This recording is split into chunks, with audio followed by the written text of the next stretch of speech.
আসসালামু আলাইকুম। আপনাদের সাথে আছি আমি সাদ্দাম হোসাইন। এখন আপনাদের সাথে যে বিষয় নিয়ে আলোচনা করব সেটা হচ্ছে অ্যামোনিয়া অর্থাৎ মাসিক অনুপস্থিত বা বন্ধ। অ্যামোনিয়া হচ্ছে অ্যাবসেন্স অফ মেনস্ট্রুয়েশন অর্থাৎ মাসিক যদি বন্ধ থাকে সেটাকে অ্যামোনিয়া বলে। অ্যামোনিয়া হচ্ছে ২ প্রকার, একটা হচ্ছে প্রাইমারি অ্যামোনিয়া আরেকটা হচ্ছে সেকেন্ডারি অ্যামোনিয়া। এখন যে বিষয়টি নিয়ে আলোচনা করব সেটা হচ্ছে প্রাইমারি অ্যামোনিয়া। প্রাইমারি অ্যামোনিয়া কি? প্রাইমারি অ্যামোনিয়া হচ্ছে absence of menstruation, absence of menstruation বা ইভেন হচ্ছে মানে একটা মেনস্ট্রুয়েশনটা বন্ধ থাকবে, মানে মেনস্ট্রুয়েশন উপস্থিত হয় নাই, বয়স ১৬ বছর হয়ে গেছে কিন্তু তার সেকেন্ডারি সেক্সুয়াল ক্যারেক্টারিটিস কি হচ্ছে, তার আছে, কিন্তু আছে আবার হচ্ছে তার বয়স ১৪ কিন্তু তার সেকেন্ডারি সেক্সুয়াল ক্যারেক্টারিটিস বৈশিষ্ট্য, সেকেন্ডারি সেক্সুয়াল যে বৈশিষ্ট্য সেটা নাই। সেটাকে বলা হচ্ছে প্রাইমারি অ্যামোনিয়া। অর্থাৎ প্রাইমারি অ্যামোনিয়ার অর্থ হচ্ছে মাসিক, প্রাথমিক যে মাসিক সেটা বন্ধ। অর্থাৎ যদি আমরা এক কথায় বলি, যার বয়স হয়েছে কিন্তু সে এখনো পর্যন্ত মাসিক হয় নাই, সেটাকে আমরা অ্যামোনিয়া বলবো বা প্রাইমারি অ্যামোনিয়া অথবা প্রাথমিক মাসিক বন্ধ। সে কখনো মাসিক হয় না, তার বয়স ১৬ বছর চলে আসছে, ১৬ বছর চলে আসছে, তার পিউবার্টিটা আসছে কিন্তু তার মাসিক হয়নি, সেটাকে অ্যামোনিয়া বলা হয়ে থাকে। এটার কারণ কি? কি কি কারণে এই অ্যামোনিয়াটা হইতে পারে?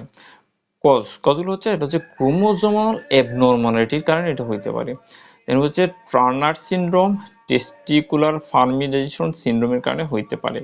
যদি জেনিটাল ট্র্যাক্টের ডেভেলপমেন্টের যদি কোনো প্রকার ডিফেক্ট থাকে, সেখানে হচ্ছে ইনপারফরমেট হাইমেন অর্থাৎ হাইমেনের যদি ছিদ্রটা না থাকে, ট্রান্সভার ভ্যাজাইনাল সেপ্টাম যদি থাকে, অ্যাট্রেসিয়া অফ সার্ভিক্স এন্ড হচ্ছে কি ভ্যাজাইনা, এমন হচ্ছে যে অ্যাবসেন্স অফ ইউটেরাস যদি ইউটেরাস না থাকে।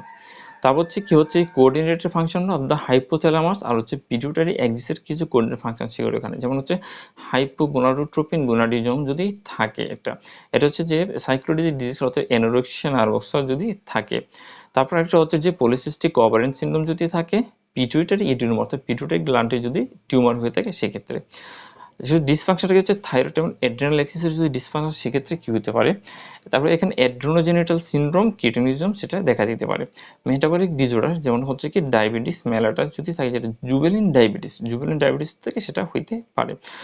সিস্টেমিক কিছু ইলনেস হচ্ছে, সেখানে রয়েছে ইলনেস যেমন এনিমিয়া, ম্যালনিউট্রিশন, টিউবারকুলোসিস অর্থাৎ যদি টিবি থাকে, আনরেসপন্সিভ এন্ডোমেট্রিয়াম, এন্ডোমেট্রিয়াম যদি কিছু আনরেসপন্সিভ কাজ করে সেক্ষেত্রে হচ্ছে একটা কনজেনিটাল, আর একটা হচ্ছে ইউটেরাইন সিনেসিয়া হইতে পারে। এখন কিছু হিস্টোরি নেওয়ার দরকার রয়েছে, কারণ কি রোগীর থেকে যে কিছু হিস্টোরি নিতে হবে, সেই হিস্টোরিগুলো কি, প্রথম হচ্ছে যে রোগীর বয়স কত, এজ এজ মানে হচ্ছে রোগীর বয়স কত, রোগীর বয়স ১৬ বছর হয়ে গেছে কিন্তু অ্যামোনিয়া তার এখন পর্যন্ত মাসিক হয় নাই, সেটা একটা, যেমন তার বয়স। ফ্যামিলি হিস্ট্রি অর্থাৎ রোগীর ফ্যামিলিতে কারো কারো এরকম হিস্টোরি আছে কিনা সেটা জানা অবশ্যই দরকার। তার মেডিকেল হিস্টোরি জানা দরকার অবশ্যই। তার অপারেশনের মাধ্যমে তার যে ইউটেরাস বা হিস্টেক্টমি করা হয়েছে কিনা বা অন্যান্য কোনো অপারেশনে, সেটা অবশ্যই জানতে হবে। আদার অ্যাবনর্মাল হচ্ছে তার ওজন কি বৃদ্ধি পেয়েছে নাকি সে ওজন কি কমছে, তার যে মেটাবলিক যে ডিসঅর্ডার সেগুলো তার আছে কিনা, এবং ডায়েট, এবং সে খাবার কি খায়, কি ধরনের খাবার খায় সেটা জানা অবশ্যই দরকার। ক্লিনিক্যাল এক্সামিনেশনের ভিতরে কী পাওয়া যায় সেটা, মানে সে লম্বা কিনা বেটে সেটা তাকে অবশ্যই দেখতে হবে। সেকেন্ডারি যে সেক্সুয়াল যে ক্যারেক্টারিটিস সেটা আছে কিনা সেটাকে দেখতে হবে, ওয়েভিং অফ নেক সেটা আছে কিনা দেখতে হবে। তার হচ্ছে মেন্টাল রিটার্ডেশন, সে মানসিকভাবে কতটুকু উন্নত হয়েছে সেগুলো। তারপর হচ্ছে যে তার জেনিটাল অর্গান, তার জেনিটাল যে অর্গান সে অর্গান হচ্ছে এক্সামিনেশন করে দেখতে হবে তার জেনিটাল অর্গানগুলো সবগুলো ঠিকমতো আছে কিনা, যেমন হচ্ছে ভ্যাজাইনা, সার্ভিক্স, ইউটেরাস, ওভারি, এগুলো ঠিকমতো সেগুলো দেখতে হবে। স্পেসিফিক কিছু পরীক্ষা করতে হবে, ল্যাবরেটরি পরীক্ষা যেটা স্পেসিফিক ল্যাবরেটরি পরীক্ষা, যদি এটাকে ব্লাড টেস্ট করা হয় সেক্ষেত্রে প্রথমে করতে হবে ইএসআরটা করতে হবে, হিমোগ্লোবিনটা করতে হবে, ব্লাড সুগারটা করতে হবে, ডায়াবেটিস আছে কিনা, T3 T4 এমন টেস্ট করতে হবে, হাইপোথাইরয়েডিজম আছে কিনা, সেরাম হাইড্রোক্সিস প্রজেস্টেরনটা করা লাগবে, এফএসএইচ যেমন ফলিকুলার স্টিমুলেটর হরমোন, এলএইচ অর্থাৎ লিউটিনাইজ হরমোন, ফ্লুইড সেটা করতে হবে। ইউরিন প্রেগনা ডিউডোল এটাকে করা লাগতে পারে, আলট্রাসোনোগ্রাম করতে হবে, ল্যাপারোস্কোপি করতে হবে, গোনাডাল বায়োস্পি করা যেতে পারে, হিস্টেরোস্কোপি করা যেতে পারে, এন্ডোমেট্রিয়াল বায়োস্পি করা যেতে পারে।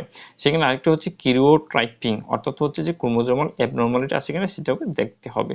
তারপর মন্টো টেস্ট, টিউবারকুলোসিসের জন্য মন্টো টেস্ট করা লাগবে, এক্সরে, বুকের একটা এক্সরে করা লাগতে পারে, এক্সরে অথবা সিটি স্ক্যান করাতে পারে, সেলটা টোন টিকাতে করা লাগতে পারে।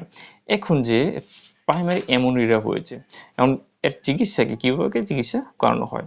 প্রথম হচ্ছে treatment of secondary, treatment primary অ্যামোনিয়ার কী চিকিৎসা করতে হবে সেটা দেখি।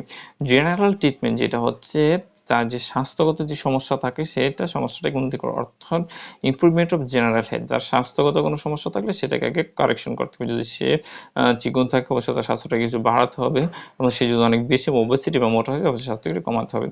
যেমন কিছু ইরোর্স প্রসেস, যেমন হচ্ছে তার খাওয়া খাদ্য যদি কোনো প্রকার ঘাটতি হয়ে থাকে সেটাকে ঠিক করতে হবে, তার ওয়ার্কিং কন্ডিশনটা কী ছিল সেটাকে ঠিক করা লাগবে, তার হচ্ছে হোম ইনভারনমেন্ট বাড়ির যে পরিবেশটা সেটাকে তার ঠিক করা লাগবে, এবং সিএসবিকে লেজারে থাকা লাগবে অবশ্যই। এটা হচ্ছে যে তাকে বোঝাতে হবে, রিসার্চ করতে হবে, তাকে সাহায্য দিতে হবে। যদি তার সাইকোলজিক্যাল কোনো সমস্যা থেকে থাকে তাহলে অবশ্যই তাকে সাইকোথেরাপি দিতে হবে। এখন যদি সার্জিক্যাল ট্রিটমেন্টে আমরা আসি, সার্জিক্যাল ট্রিটমেন্ট যদি আসি, ইনপারফোরেট হাইমেন যেটা কিউকুলেটেড ইনসিশন, অর্থাৎ সেই হাইমেনটাকে সার্জারি করে সেটাকে ছিদ্র করে দিতে হবে। ভেজাইনাল এজেনোসিস যদি থাকে সেক্ষেত্রে কী করতে হবে, ভেজাইনাল রিকনস্ট্রাকশন করা লাগবে। ট্রিটমেন্ট অফ কজ, যদি তার টিবি থাকে তাহলে তাকে অ্যান্টি-টিবি ড্রাগ দিতে হবে, যদি ডায়াবেটিস থাকে ডায়াবেটিসটাকে কন্ট্রোল করতে হবে, অ্যাড্রেনাল টিউমার যদি থাকে সেই টিউমারকে অপারেশন করে এটাকে সার্জিক্যাল করে সেটাকে রিমুভ করতে হবে, ট্রিটমেন্ট করতে হবে। যদি তার সাইকোলজিক্যাল কোনো সমস্যা থেকে থাকে সেটারও কি ট্রিটমেন্ট করা লাগবে। এখন যদি আসি আমরা হরমোনাল থেরাপি, কী কী দেওয়া যেতে পারে হরমোনাল, যেটাকে রিপ্লেসমেন্ট থেরাপি বলে, যে থাইরয়েড হরমোন দিতে হবে, যদি হাইপোথাইরয়েডিজম থাকে কর্টিকস্টেরয়েড দিতে হবে, যদি ইরিসন ডিজিজটা থাকে তাকে ইস্ট্রোজেন প্রজেস্টেরন দিতে হবে। ইস্ট্রোজেন প্রজেস্টেরন কী করতে, 3 সাইকেল টু টেস্ট দ্য ইউটেরাইনের 3 সাইকেল দিতে হবে, ইউটেরাইনটা কীরকম কাজ করে সেটা দেওয়ার পরে গনাডোট্রোমিন দিতে হবে, যদি পিটুইটারিতে কোনো ফেলিওর থাকে গনাডোট্রোমিন রিলিজিং হরমোন দিতে হবে, যদি হাইপোথ্যালামাস এবং কর্টিসলের কেজে কোনো প্রকার সমস্যা থেকে থাকে। তারপরে এজেন্ট ইনফ্লুয়েন্সিং হচ্ছে হাইপোথ্যালামাসকে ইনফ্লুয়েন্সিং করাতে হবে, কিসের জন্য, সে হচ্ছে ডোপামিন। তো হচ্ছে ডোপামিনটা দিতে হবে কি হাইপার প্রোলেক্টিনিমিয়া হওয়ার জন্য, যদি হাইপার প্রোলেক্টিন সেহেতু ডোপামিন দিতে হবে, ব্রোমোক্রিপ্টিন দিতে হবে পিটিউটারি টিউমার এবং হচ্ছে প্রোলাক্টিন সিক্রেশনের কারণে ব্রোমোক্রিপ্টিন দেওয়া যেতে পারে।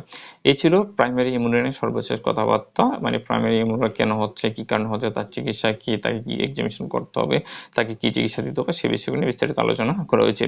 যদি আমার ভিডিওটি আপনাদের ভালো লাগে অবশ্যই ভিডিওতে একটা লাইক দিবেন, কমেন্টস করে আপনাদের মতামত জানাবেন, এবং হচ্ছে এটা শেয়ার করে দেবেন যাতে অন্যরা আপনাদের দিকে উপকৃত হতে পারে।